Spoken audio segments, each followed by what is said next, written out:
Good morning. Previously, we placed a beaker on a digital scale, filled the beaker with water to the zero marker, and zeroed the scale. Flippin' physics. We also drew the free body diagram of all the forces acting on the beaker and water. Let's call this free body diagram A. Then we removed the water from the beaker, suspended a steel sphere in the beaker, filled the beaker with water to the zero marker, and the reading on the scale was still 0. We again drew the free body diagram of all the forces acting on the beaker and water. Let's call this free body diagram B. The reason the reading on the scale is unchanged from before the reading is still 0 is because the force normal from the scale remains the same. We have identified that as force normal 1. Please remember what we learned before. A digital scale measures the normal force, not the force of gravity. Then we removed the water and steel sphere, attached an oak sphere with the same diameter as the steel sphere to the bottom of the beaker using a string, filled the beaker with water to the zero marker, and the scale reading was now negative 0.23 newtons.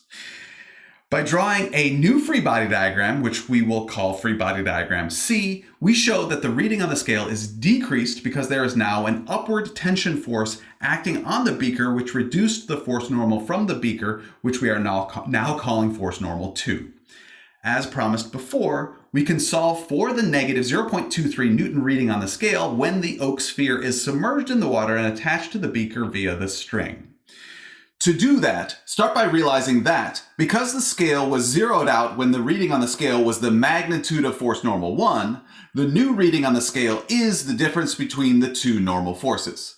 When we take force normal 2 and subtract force normal 1 from it, we get the new reading on the scale with the oak sphere in the beaker.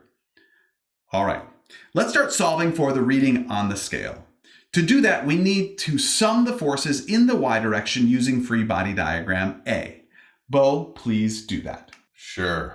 The net force in the y direction of the forces in free body diagram A equals force normal 1 minus force of gravity 1.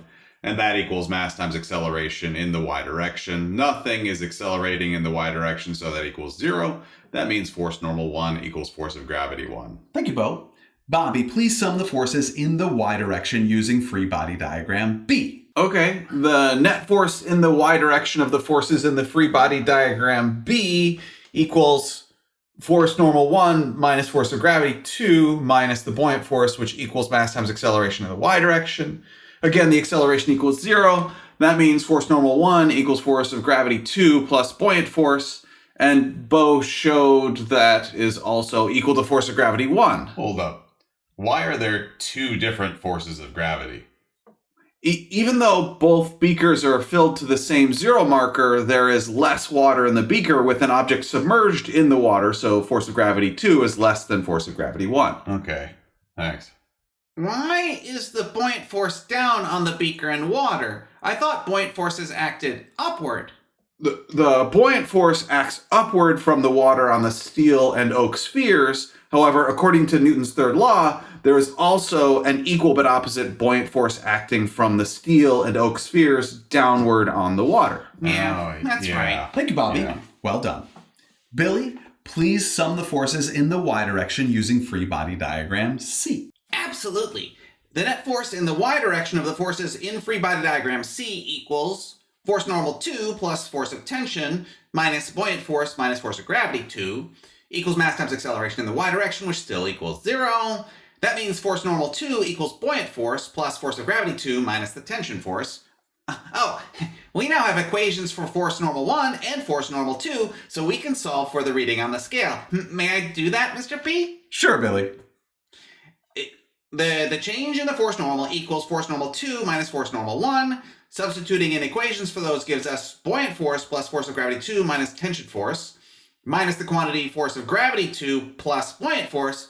Multiplying the parenthetical quantity through by negative 1 means the change in the normal force equals buoyant force plus force of gravity 2 minus tension force minus force of gravity 2 minus buoyant force. Those two buoyant forces cancel out, and the two forces of gravity 2 cancel out, and all we are left with is that the reading on the scale, the change in the normal force, equals the negative of the tension force in the string. You know, that actually makes sense.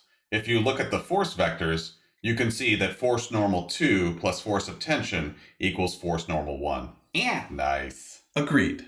Now, to solve for the value of the tension force, we need to draw one more free body diagram.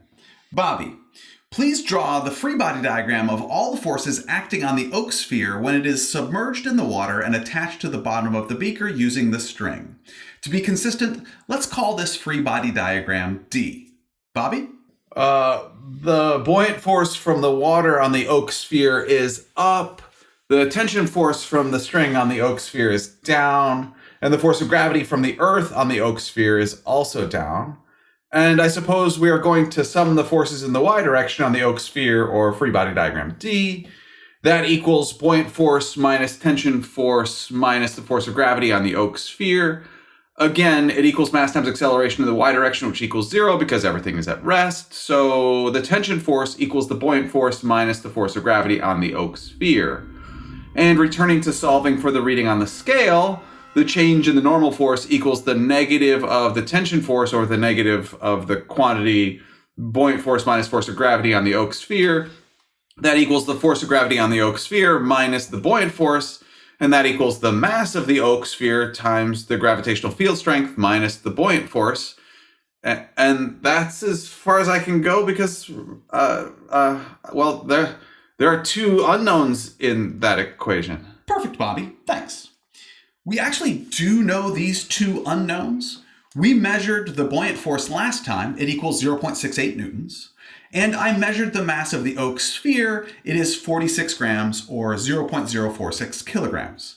That means the reading on the scale should equal 0.046 times 9.81 minus 0.68 or negative 0.22874 or, with two significant digits, negative 0.23 newtons. Exactly what we measured using the digital scale. The physics works. The physics works. The physics works.